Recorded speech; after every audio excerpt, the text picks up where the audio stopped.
racing now. I wish I win from last. A spectacular TJ win. Giga kick down the outside, wins the Everest. Shinzo and Ryan Moore have drawn clear to win the Golden Sliver. With Tim Gilbert and Julie Snook, this is Racing Dreams. Oh, and just like that, we are up to our final episode of Racing Dreams for the autumn, Julie Snook, but I'm already getting excited about the spring. Because the countdown is on. Good morning to you, Timmy. Good morning to you at home. I'm glad that we finally matched for once in the season. Takes us a little while to get in sync. Here we are. Oh, I made the phone call as well. Made the phone call. We've got a huge show on the way. Exciting times at Burrawa in country New South Wales for the team at New Haven Park. We look back at the history of the mighty Arrowfield brand, where it started and where it's headed. And we catch up with the voice of Sydney racing for 2 minutes with the iconic, the one and only, Darren Flindell. Huge day of racing here in Sydney today. 2 Group 1s at Royal Randwick with the All-Age Stakes and the Champagne as well. And Daily Telegraph journalist Shane O'Cash joins us from the newsroom as he always does. The Autumn Carnival comes to a close today, my friend. Well, it went very quickly, didn't it, Timmy? Good morning, Julie. There were some real highlights along the way. I'm so glad that we actually got through it without too many issues. I mean, it wasn't that long ago we thought we might not be racing on the Saturday when it poured rain, but we got through it. And today, look, another fabulous day. The All-Age Stakes and the Champagne. They're actually 2 very historic races, guys. They go back to about 1860 and 1864s, and they've been won by some great horses. So another couple are going to join them today. Well, let's take a look at the Champagne Stakes. First of all, who are you liking in this one? Well, look, it's all eyes are on Manal, I suppose, the filly to sort of clean sweep the second 2 legs of the Triple Crown for the 2-year-old. She won the Sires last 2 weeks ago and is up to the Champagne today, up to a mile, which she should run. But look, the new kid on the block, I suppose, is Linebacker, this New Zealand-bred horse with John O'Shea. He's been terribly impressive in his 2 wins, and he's really made a quantum leap from midweek racing up to the big time. And if he can go on today, you know, he might end up being a sort of horse we're talking the Doncaster and other races like that. Next year, of course, you've got Broadsiding, who won the Fernhill. He's aiming to do what James Cummings did with Prized Icon, won the Fernhill, then the Champagne within 7 days. So, look, it's a small race in terms of field size, but there's a lot of quality there and a lot of horses that I think we'll be talking about in the spring and in the autumn again next year. Shana, a very competitive all-age stakes. It is a great all-age stakes, Timmy. Look, this race has got one of the best honour rolls you'd ever see. I mean, imagine going to the races 100 years ago and seeing Carbine, and Ajax won it 3 times. Look, a lot of horses here are looking forward to the 1400, I think. Chain of Lightning is an interesting mare. She obviously won the TJ a couple of weeks ago. She's 10-1 today. She was 16-1 when she won before, $21 when she won the TJ, and she's 10-1 today. So punters are just underestimated the whole time. Personally, I think the horse to watch is Buenos Noches, Timmy. He raced in the Everest last year. He's actually one of 5 horses who race in the Everest that are racing today, somewhere around the country. I think he's been looking for 1400 his whole career, and Matty Smith has made a few little gear adjustments on him today. He's taken the blinkers off. He was happy with his TJ run, and look, Buenos Noches is 19-20-1, which is a pretty good odds about a horse that's dual Group 1 place getter, one behind Giga Kick. All right, Shano, in other news, Hawaii 5-0 is off to Starded at Vinery.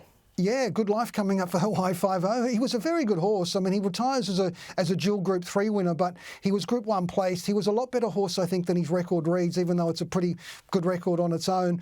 He's gone to Vinery. He arrived there last week. He's in great shape, apparently. He's got a fantastic pedigree. And look, I think he's a bargain at his service fee. He could end up being a pretty good stallion because he had a class with a capital C when he raced. And I don't think we ever saw the best of Hawaii 5-0. Yeah, he's a big boy. He's a very big boy. Now, Pride of Jenny, it's been interesting to see the reverberations through the course of the week and people's reaction to that run. So many ways to win a race. That was extraordinary.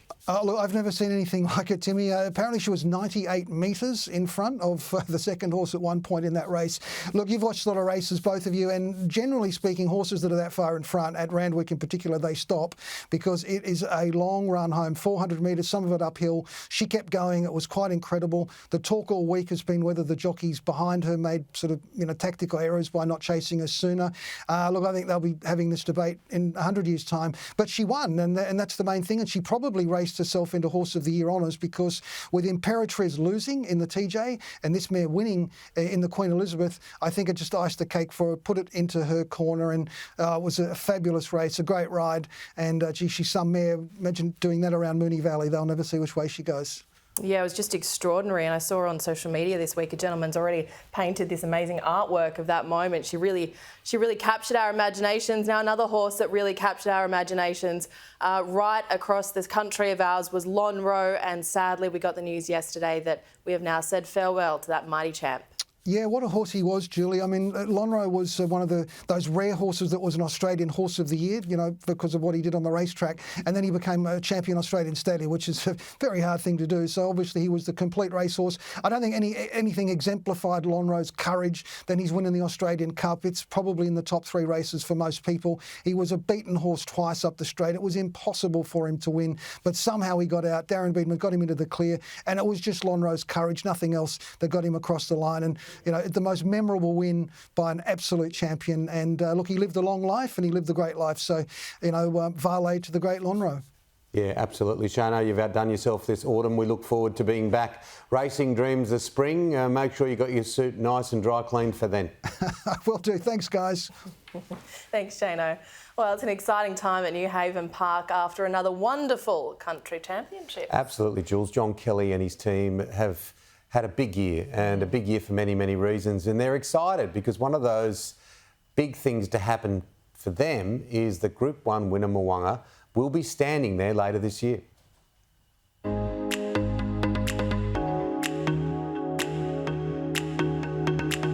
Mo'unga, the race favourite, goes in now, and they're locked and loaded. The Sky Racing Rosehill Guineas in the field is underway, and Wheelhouse and Quay have jumped well together with the Eleonora. The favourite Mo'unga settles in the second half of the field in front of Kobe Star. Skylab looking for a spot. And Mo'unga's building up the revs wide out, going with Skylab. Wheelhouse, Lions Roar, Leighton Montefilia. Mo'unga got to the front. Mo'unga from Skylab. Mo'unga, Skylab sits Mo'unga just in front. It's Mo'unga's Guineas. Mo'unga just beat Skylab, and the filly Montefilia third. But it's Mo'unga's Rosehill Guineas.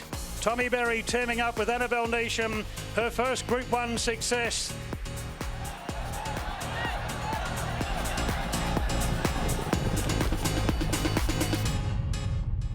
Obviously it was a hugely important race for him, his first Group 1, a time-honoured Group 1. If you ask anyone about the races and you say, oh, this horse won the Rosehill Guineas, they don't have to think, they just know he's a good horse. It was a fantastic race. He got back and he had to come down the outside. He had to overcome difficulties, which he did. And, you know, it's a premier 3-year-old Group 1, so it was a big thrill. And for a stallion prospect to win a Group 1 as a 3-year-old? Very important. You know, like they need to show the stamina and the courage and the precocity to be able to get there and win that Group 1, which he did. So obviously at that time we hadn't bought him, but it was still very significant. And he won a Group 1 as a 4-year-old later that year, the Wink Stakes, which was an extraordinary win when you think of who he beat. Oh, exactly. Beating Very Elegant, Think It Over, Colding. It was a high-class field.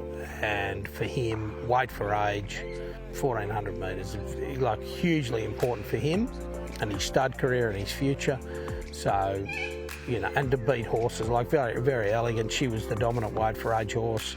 Mo'unga, Very Elegant, she'll really have to lift as Mo'unga put the head in front. Very Elegant's trying to fight back. There's a swarm coming late, cascading right down the outside, but Mo'unga's won it.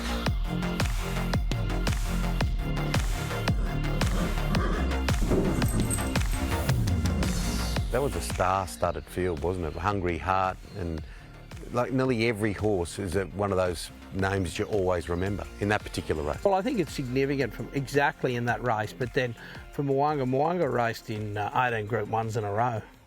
You know, so he didn't. He never shirked his task. He raced against the best of the best. And he's got the right bloodlines. Yeah, but look, being by Savabeel, a beautiful New Zealand family, should suit, we believe, our mares in Australia beautifully, like with all the Reduced Choice line, Danehill line. He should be a perfect stallion to suit Australian conditions. How excited are you in your career that has spanned many years now about the idea of Mo'unga being, you know, here as a stallion for New Haven Park? I think it's probably the most significant thing that's happened to New Haven Park in the last 30 years. Obviously, we used to have a lot of stallions. We went out of stallions. We've come back in. We have extravagant. We have cool as a bill. But you know, Mwunga's an outstanding weight for age horse who is going to represent New Haven, the future. To say that we're excited as would be an understatement. Because that directly affects the... I wish John Kelly and all the best with Mwunga standing at stud at New Haven later this year. Now, today, the curtain draws on what has been a sensational Sydney Autumn Racing Carnival. 2 Group 1s today. The All Age Stakes and Champions Stakes and the Australian Turf Club's Brett Devine joins us now. Good morning to you, Brett. Yeah, great big morning to you, Julie and Tim, and to all the racing fans and punters across the country. It's certainly been one of the most successful, a record-breaking Sydney Autumn Racing Carnival. And to take you through some of the numbers, we've had $46.1 million in prize money, a record number there, 48 black type and 18 Group 1s. We've had 18 races worth $1 million or more. And here's a stat for you, because this is what Racing Dreams is all about. 9,852 owners have attended Rosehill Gardens and Royal Randwick over the past 6 weeks, including today. So what I expected today. So what a number that is. It's actually about 3,000 up, and it shows you that horse ownership is alive and well, particularly with big syndicates of owners. So we've seen some great stories through the carnival, Julie and Tim, and you touched on Pride of Jenny before. I don't think we'll ever forget that. Yeah, what has the reaction been from your end in relation to that run? As I was saying, and I know you saw this as well on social media this week, that beautiful artwork of Pride of Jenny coming down the straight. It was just such an extraordinary moment, and it's really, really got the attention of the world. Yeah, it certainly has. We were getting inquiries from around the world for photos of the race and people talking about it. Great debate on social media through the week. Would Winks have been able to run her down? Chris Waller said this morning, well, she ran everybody else down, so why not her as well? But Terry Gillam's the name of the chap who did that painting. He's actually also entered some artwork for the Archibald Prize in another way. He reached out to us, or I called him up during the week, and he's kindly going to donate that that beautiful painting, that memorable moment as she's around the bend, and we'll put it up in Darren Flindell's commentary box in a couple of weeks. What do you think about these 2 Group 1s today? You're a pretty good judge of horseflesh, old Brett Devine. Or young you like to Brett put Devine. The pressure on me, Tim, don't you? Yeah.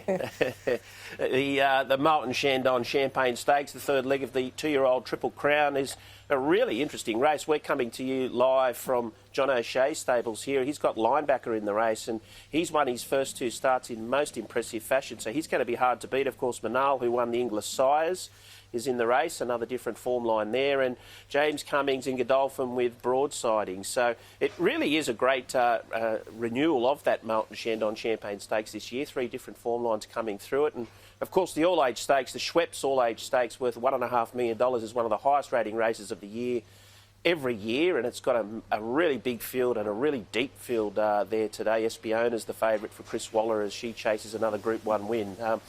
I couldn't go against Linebacker. I'm coming here from John O'Shea's stable, so I suppose I'm a bit biased there. And Espiona looks the winner for me in the Schweppes All Age Stakes, but that is a race where punters will get some value if they want to look wider. And we will be chatting with Johnny O'Shea shortly, so he's probably loitering around, so a smart move there, Brett. But the final of the National Pony Race today as well, such a great concept. This is amazing, and these are the young up-and-coming stars of our sport, and they're beautiful ponies. They love them like nobody else. The Australian Turf Club's really proud to have been involved with this concept from day one. We were the first to bring it back to the Metropolitan Tracks with Lindy Maurice from Thoroughbred Industry Careers and many others in the Pony Club of Australia, and it's just grown. It's grown and grown and grown to the point now where we've got finalists from 5 different states have come to Royal Randwick. I met a lot of them during the week.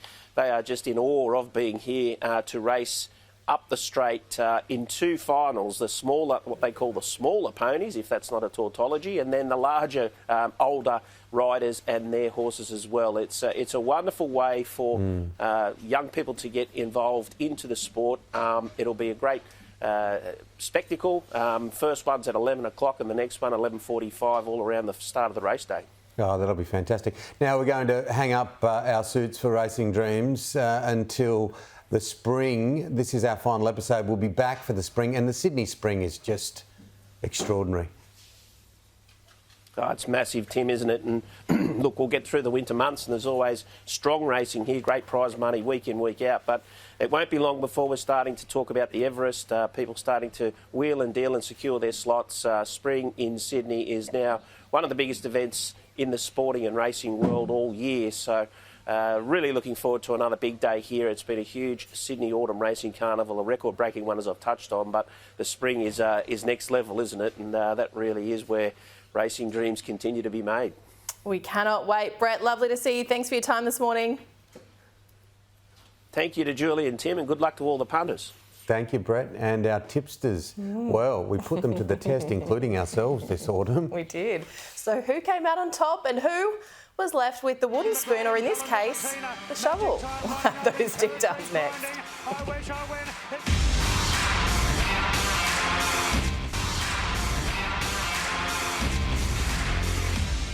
Welcome back to Racing Dreams. Well, we did do the tipping comp. It was a lot of fun, Julie. It was a lot of fun, and we'd love to welcome into the studio. We've got Mark Russell and Nick Burney with us, who are... Two ends of the spectrum. Two ends of the spectrum.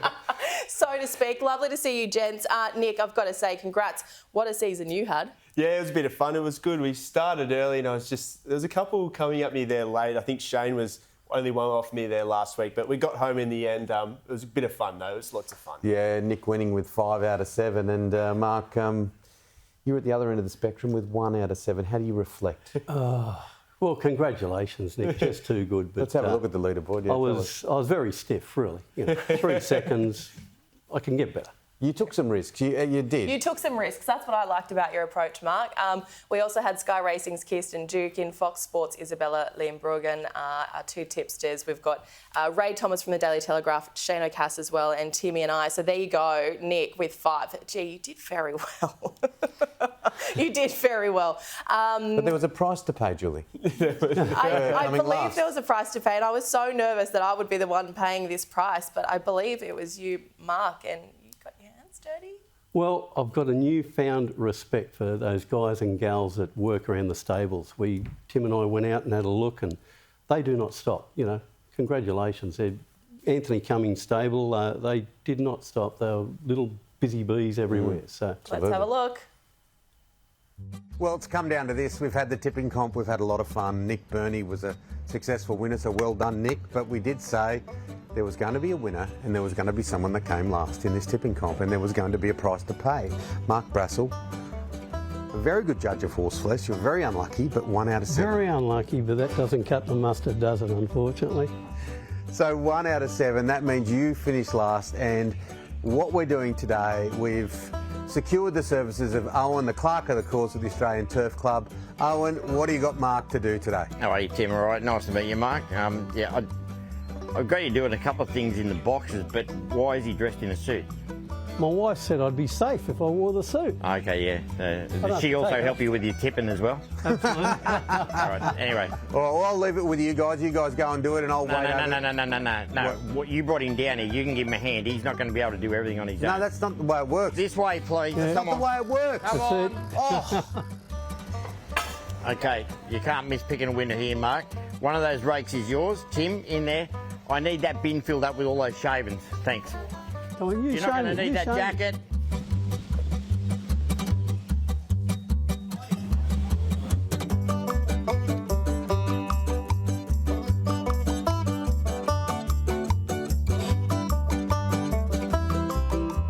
Yeah, Mark, you're tipping it over the edge. It's probably the only good tipping you've been doing lately, but it's like, try and get it into the bin, mate. Okay, the next job here is I need you to fill these buckets up. There's 24 around here, so just start with these 2 here. I'll fill you, Kerry. Well, hang on, he's not looking at the moment. I do want to talk to you about these races today. All Age Stakes, he's a good judge of horses. He's taken some risks, he's taken some long ones. I'm trying to support him here. All Age Stakes, what do you think? All Age Stakes, I like Sunshine in Paris. She's Annabelle Neesham. Absolutely. Ryan Maloney from 2. Had 1 start over 1400. 1 has a win over Espiona, the favourite in the Chiraco last spring. I think she can get the job done at nice odds. I love the name too, Sunshine in Paris. You could pitch yourself there. Well, better with a little baguette and a glass than what we're doing at the moment. What about the 2-year-old race, the Champagne? The Champagne. I like the Cummings horse, Broadsiding. James McDonald, he's the one that's won over the mile. I love a horse backing up after the next week. What price is that? About $7, $6.50. It tells me when they back up the week after, in 7 days, they've obviously eaten well, they're doing well. He's proven over the mile, and you've got J-Mac. What more? What more? Absolutely. Guys, Tim. Yes, Mark. Tim. Yes, Mark. Oh, sorry. Oh, Mark, yep. don't be misled by Tim. Tim, come on.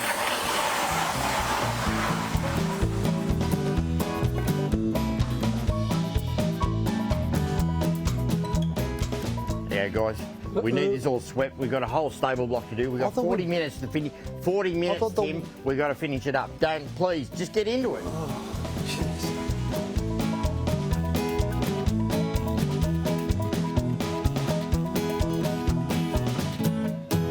Tim, thanks, mate. I've got to make up afternoon feed shortly too, so if you can stick around, that'd be great.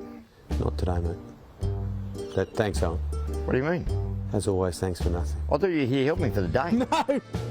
No, mate, this is TV. It's Tim. Owen. Tim. Thanks, mate. Oh, well, thanks for your help. Anyway, Mark, Thank you, Owen. whatever you did, you didn't get that dirty, so I'm not sure that you did that much. Oh, he's found a new friend. I reckon. All right, yeah. Don't touch it. Have a good day, thanks. Good luck on the weekend. Oh, Owen. Speaking of... Oh, you've got the formula now. Come on, mate. You've got to study this. Just put us back in this position again. What do you think? Well done, Abbott and Costello, Laurel and Hardy, eat your heart out. And look, a really big thanks to Owen because he's outstanding. He gave up his time and he plays that role so well. And thank you for taking one for the team. Oh, that's the kind of guy I am. Nick's feedback was you actually did some work. So Nick's already thinking to the spring. He's like, absolutely not. That's I'm not for me. putting myself through that. I liked that the jacket and the top button came undone. It was a good effort. Us Westies have got to stick together. Oh, yeah, but Owen, how good was he? Yeah. Oh, he was fantastic. Well, good stuff. We've had a wonderful time through the autumn. We'll see you two guys in the spring. Thank of you, course, gents. cannot wait for the spring. How good Sydney spring? Yeah, I can't wait for the spring. It only gets better every year as well. Yep, absolutely. All right, we'll see you later in the show for your tips. And here's the voice of Sydney racing, having called some of the greatest moments on our tracks. He's passionate, he's talented, he's a big West Tigers fan. Here's 2 minutes with Darren Flindell.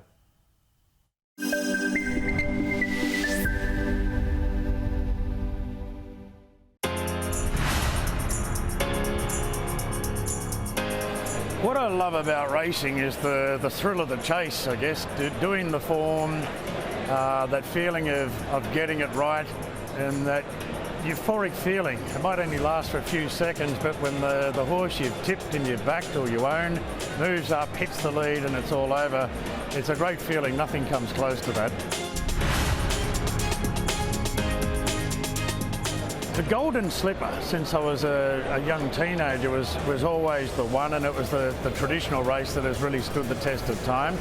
It's hard to single out one race now. The Golden Slipper definitely, the Everest for what it's done for racing and the crowds that it's drawn and the free publicity that it generates, but also the championships, to have 2 back-to-back Saturdays of multiple Group 1 races, just the best of the best. So it's hard to define the best.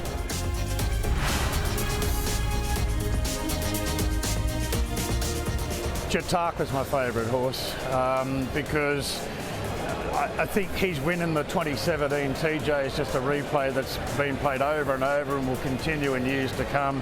So I owe that horse a lot. He really put me on the map back in 2017.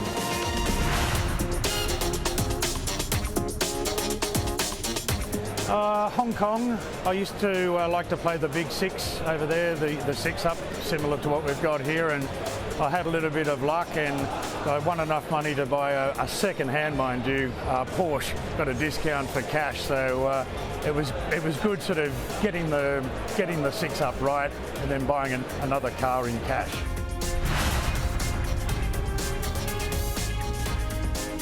I particularly like betting in two-year-old races and 3-year-old races, so understandably Gay Waterhouse and Adrian Mott I sort of gravitate to because their horses always trial so well and run well.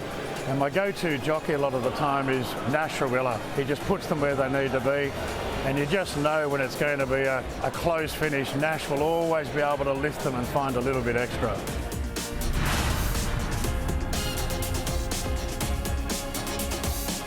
I don't like backing favourites, but I do have a lot of place bets because I'm picking horses out around the $10 mark, which means I'm getting place prices of around $3.50 or so. So quite often, I think if I really think it can win, I do go harder on the place. Love multis. Same game multis with the NRL. Sort of play the game there, the 3 or the 4 to get your $50 bonus bet back.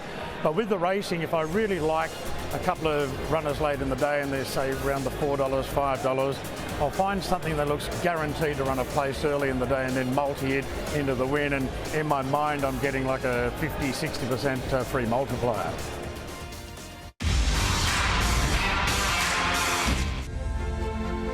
Racing Dreams is brought to you by Arrowfield, producing Australia's best athletes.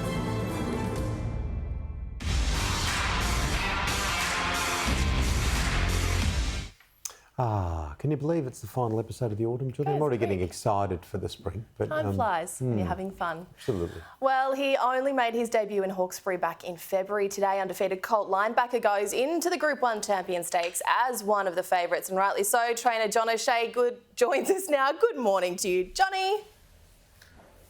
Good morning, Jules. How are you? I am well indeed. How are you? How's the team? And more importantly, how's linebacker? Yeah, no, we're all good and ready for the day. We've had a lovely preparation with linebacker, and we're looking forward to letting him show his wares today in the Champagne Stakes. The Champagne Stakes would be an extraordinary win, wouldn't it? It just, he showed how good he can be, but this is potentially taking the name, the brand, his value to a whole new stratosphere.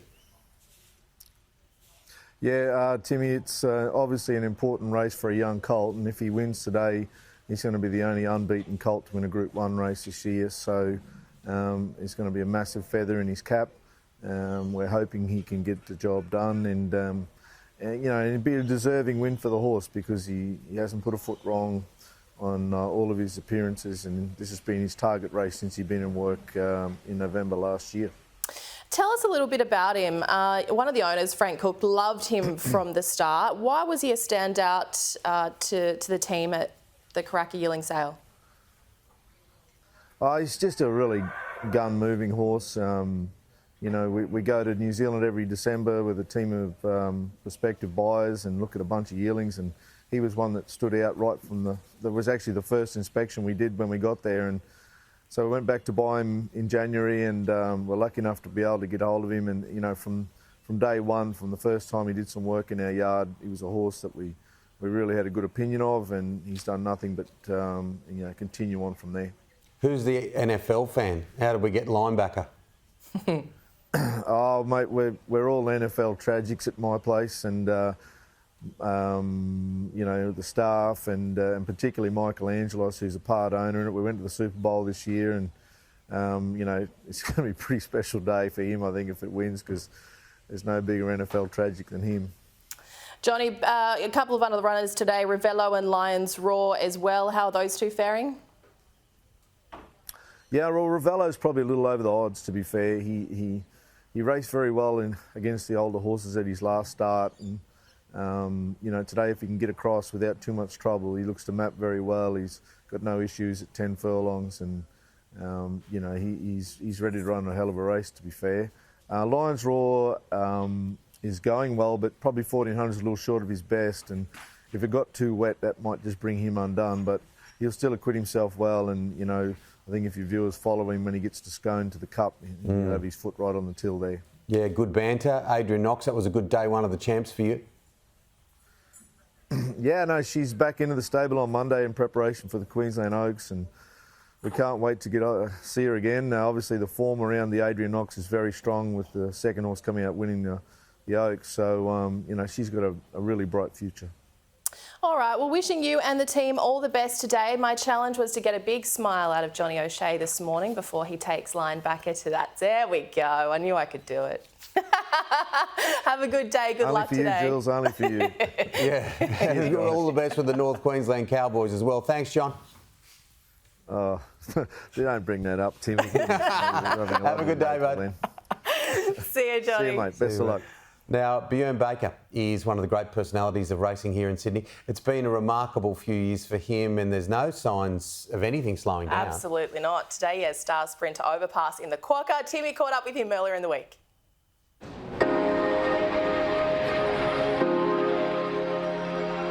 you can take your seats, and we'll kick into what's going to be a wonderful afternoon.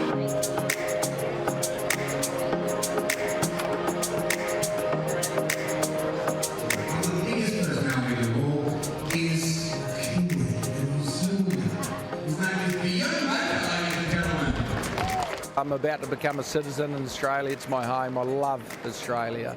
I love the racing. I love the country, full stop. So it's been amazing for me. Now that the autumn is done, I know we do have some good racing over the next few months, but the real focal point now is the Sydney Spring, and hasn't it become amazing? It's unreal. So just competing is really a dream, and the races are big, but the atmosphere is better. It just keeps getting better and better. With that, with the prize money, with the atmosphere, with the prestige, definitely more competition. So as a trainer, we have to make sure our horses are spot on. We have to target up 1 or 2 races instead of trying to go through the carnival. So it's testing from that point of view, but it's amazing for racing, and undoubtedly Australia has the strongest racing worldwide. Overpass takes the lead now. Can you give us your insight in what it's like having runners in the Everest? You had 2 a couple of years ago, you had 1 last year.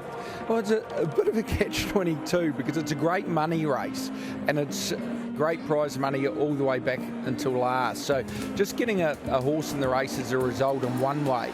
But I think all the participants in the game, that's only part of it. I think everyone wants to be competitive.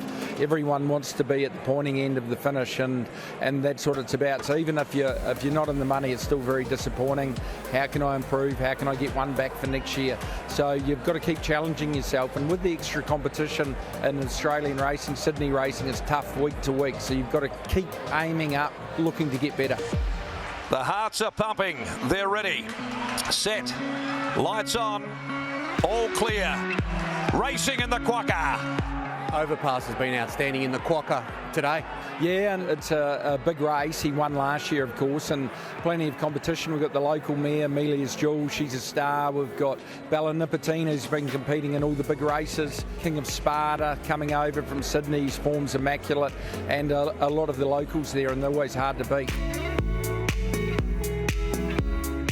We saw John Stewart, of course. He's a very wealthy American who buys a lot of horses here in Australia. He put something out on social media saying, who should we get to train it? A week and a half ago, you were straight in there. Yeah, well, you've got to be in to win. You can only be told no, and it's about the Australian ethos. You've got to have a crack. Everything's about having a crack, and John, if you're watching this, just let me know. I'm happy to take as many as you want. And that's what it's about. It's about trying to get young horses, get the right young horses into your system that can possibly keep building up, keep improving, and be in races like the Everest, Golden Eagle, King Charles in the spring. What have been the standout moments over the past 12 months for you? Yeah, it's been amazing. I think Osmosis winning the Coolmore. Osmosis is clear and will take it out by a length and a quarter. And that's a big day. He's a very, very valuable colt, and he's a horse that I always had a massive opinion of. So undoubtedly that was the highlight, and probably something I needed on my CV.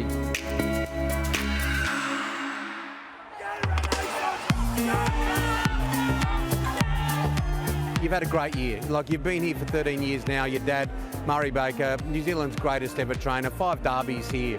But 13 years, you really have had a wonderful 12 months. Yeah, it's great, and I'm very lucky. I love what I do. I love dealing with horses. I get to meet a wide variety of people, and you have opportunities in Australia, and it really is the lucky country.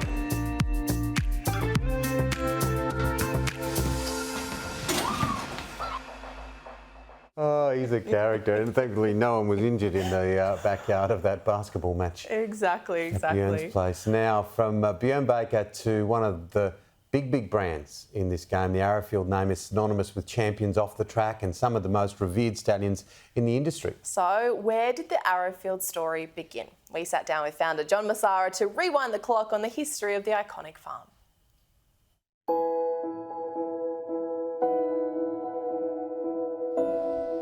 I used to go racing with my parents when they raced 1 or 2 horses. I used to enjoy that very much, but in a very serious way, only probably, about 1980. I was a qualified accountant and I was very interested in the stock market, and I went and worked for a firm of stockbrokers. Over time, I then became a member of the Sydney Stock Exchange and ultimately had my own firm. And it's only in 1979, 1980 that I got quite involved in thoroughbreds. I started in a very small way, but what I was going to do was to have a select few broodmares and fillies, and over time build up, but never be too big. That was the key to it. Quality, but not quantity. From wanting to be very small and select, one thing led to the other. We had a few broodmares and we thought, well, we want to be able to look after them. Let's buy into a small farm. So we did that. And then we said, now that we've got a farm, we really should have a stallion to make it economic. So then we got involved in Rancher, the champion 2-year-old of his time, the unbeaten 2-year-old. And then, of course, when you have one stallion, it doesn't make sense if you don't have 2 or 3, because you've got the fixed costs involved with the one horse. So then we did that. And then, of course, the property became too small, so we went to a bigger property. And we had that, in effect, in joint venture with another group, and then we decided, no, we wanted to have our own large property, and that's when we moved to where we are today.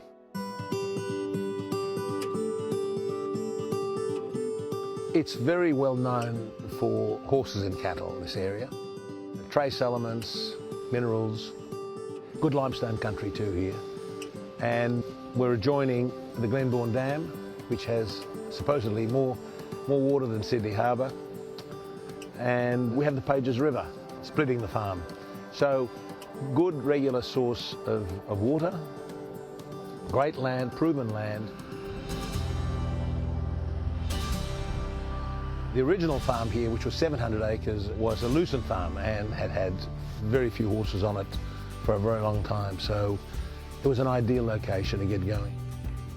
Bob LaPointe controlled a small company on the Sydney Stock Exchange called Australian Racing and Breeding Stables, ARABS, which was almost like a syndicate, but a syndicate that was listed on the stock exchange and people could buy and sell shares. And they raced horses and they also bred a few. And he didn't want to continue with it.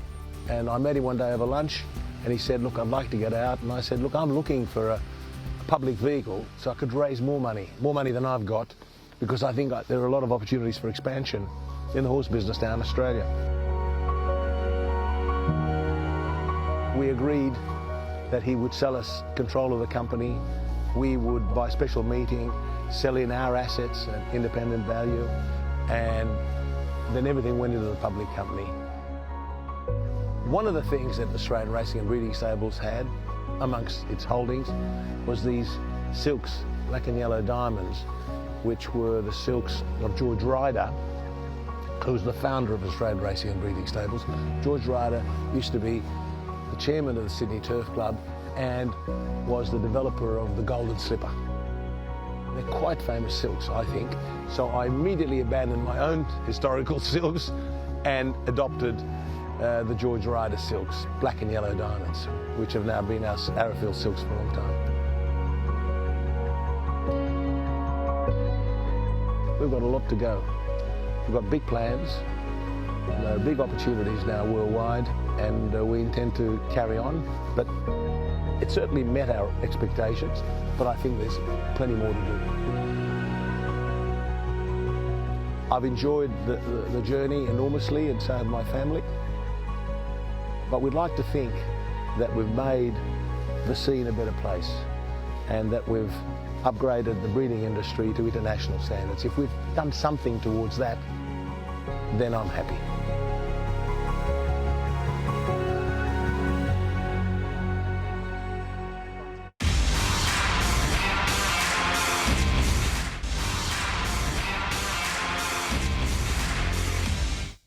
Welcome back. You're watching Racing Dreams, and joining us for the last time this season is our superstar tipster, Nick Burney. Welcome back, Nick. Yeah, it's good to be back, guys. Last day of the carnival, 7 metre rails, soft 5. I think they'll probably just want to edge off the fence as the day goes on, but it's going to be a great meeting. I'm against a few favourites, so I'm either going to go home having a good day or licking my wounds. So hopefully we can get some cash nice and early. I got a roughie in the first race. Oh, you've got a very good eye. So what about race 4, the Frank Packer Plate? This is a good race. Yeah, with that said, this is my lock of the day and the best bet. It is around that $2.50 mark. So this is the favourite I want to stand out on the meeting. It is the Chris Waller trained Tannhauser. Now, this is the perfect Chris Waller profile horse. He gets out to the 2,000 metres. So it's number 5 there in the red colours and the yellow stars. And on this day, they just went at a good even clip. But as you can see, it's such a big field. He's had to get way too far back, too much to do. When you see him come down the centre of the track, he actually runs one of the fastest final 200-metre splits of the whole entire meeting. So Zach Purton rode this day. James McDonald goes on. And I'll just show you again, that horse in the red, really hitting its straps late. But he gets a good barrier today. So what you're going to see is James McDonald really take a position and probably be handy midfield. This was over 1,600 metres, and it just screams as a horse that wants 2,000 metres. Now, I really like that margin there to 5th. That just kind of confirms the quality of the race. So I think he's your lock of the day if you want to play him in the multis. Or even take that $2.50 mark. I think he's a great bet. Great aerial shot there too.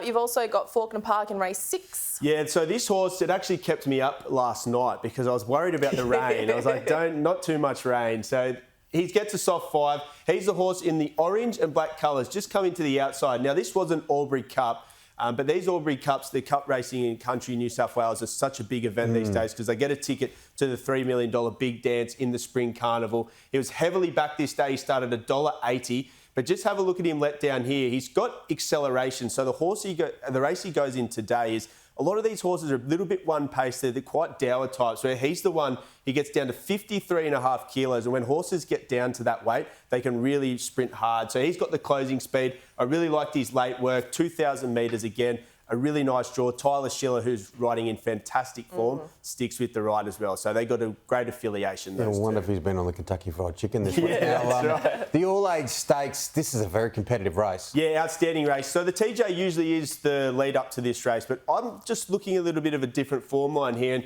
again, same colours as the horse we saw before, but in the orange and black here is Southport Tycoon. Now, this is one of the hottest form races of the Autumn Carnival. So you see Riff Rocket in the purple colours. It's come out and won 2 Group 1s. The other horse in the inside is V8. It also has won the Group 1 George Ryder. So Southport Tycoon, this is the Australian Guineas, went to a career peak this day. Has been in Sydney, and Kieran Mars actually said he's probably better on his Sydney leg as well. So that gives me a little bit of a tick there. He's had the 2 trials, keep him up to the mark. Around the $6, I thought he was a really nice bet in the feature race today. Geez, Kieran Mars having a good season too, isn't he? He's absolutely flying. And also, race 1 has caught your attention. Yes, hopefully we can start the day and get the cash early. So this horse all the way down the back here in the red and yellow stripes there. So Always Sure for Sarah Ryan. This was first up, new stable for her this day. They drew one of the wide gates. So Molly Burke rode this day. She snagged him back to last. It was probably just the run he needed. So to the eye, you think this horse is closing okay, but when you really break down its slate splits, it actually has the fastest finishing speed of the whole entire race. Barrier 3 today, so it's a little bit like Tannhauser. It's going to be a lot closer. Molly's been riding fantastic, but they put Tim Clark on today, who is a Group 1 winning jockey. I think this looks a little bit of a set play and a nice little bit of work there past the post. $18 to $20. Hopefully we can start the day with a bit of a bang. That'd be nice. Okay. Well, it's going to work if you do.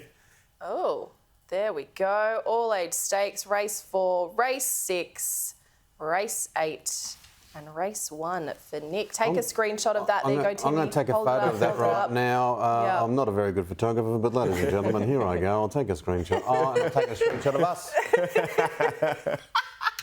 I've taken a screenshot of us. All right, it's multi-time. It's multi-time. Let's have a look.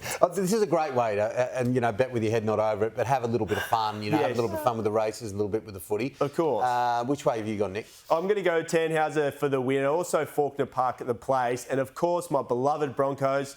Come on, let's get another win back on the board. We've been injured this year, but I think we're going to peak late. I like your Brisbane Broncos, mate. You may just win the whole grand final this year. What about you, Jules? This week I have gone for Linebacker in the Champagne Stakes, the Knights and the Sharks. Whatever I've put here in terms of NRL, forget it. Go the opposite because I'm having a shocker this round. Yeah, I agree with you. I think the Knights will beat the Bulldogs, but I've gone for Manal. Having a look at my multi, there it is. I think that Michael Freedman will get the win in the Champagne. I think Penrith, and this is not going to make Darren Flindell all that happy, but I think Penrith will get the chocolates against the Tigers out there at Bathurst, and Newcastle will be too good for the Bulldogs. My brothers, the Bulldogs. Well, they've mixed their form, haven't they? So I'm sure that's why you and I have both gone for Newcastle with Kalen Ponga out the back. Yes. Well, it's been a great season. Thank you for joining us. You've done exceptionally well with the tips. I have some very happy colleagues who like your tips each and every week, and we'll see you in the spring. Thank you, Julie. Thank you, Tim, and hopefully everyone has a good day and backs a few winners. Yeah, we'll see if the springtime. Can you text me your tips, please? I will, definitely. The screenshot went no good there. And a massive thank you to Racing New South Wales. And, of course, our friends at Arrowfield for all your support. We wouldn't be here without you. Yeah, and we'll be back in a number of months' time. Of course, Sydney Spring, there's nothing quite like it. Have a wonderful, wonderful weekend, and we'll see you real soon. See ya.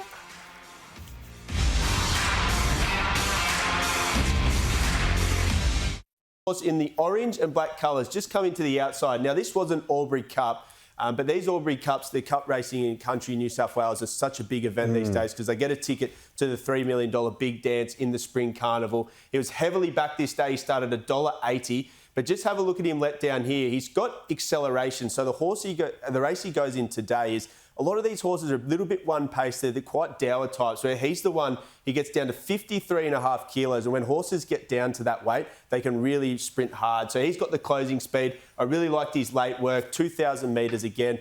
A really nice draw. Tyler Schiller, who's riding in fantastic form, sticks with the ride as well. So they got a great affiliation. I wonder if he's been on the Kentucky Fried Chicken this week. Yeah, that's right. The All-Age Stakes, this is a very competitive race. Yeah, outstanding race. So the TJ usually is the lead up to this race, but I'm just looking a little bit of a different form line here. And again, same colours as the horse we saw before, but in the orange and black here is Southport Tycoon. Now, this is one of the hottest form races of the Autumn Carnival. So you see Riff Rocket in the purple colours. It's come out and won 2 Group 1s. The other horse in the inside is V8. It also has won the Group 1 George Ryder. So Southport Tycoon, this is the Australian Guineas, went to a career peak this day. Has been in Sydney, and Kieran Mars actually said he's probably better on his Sydney leg as well. So that gives me a little bit of a tick there. He's had the 2 trials, keep him up to the mark. Around the $6, I thought he was a really nice bet in the feature race today. Geez, Kieran Mars having a good season too, isn't he? He's absolutely flying. And also,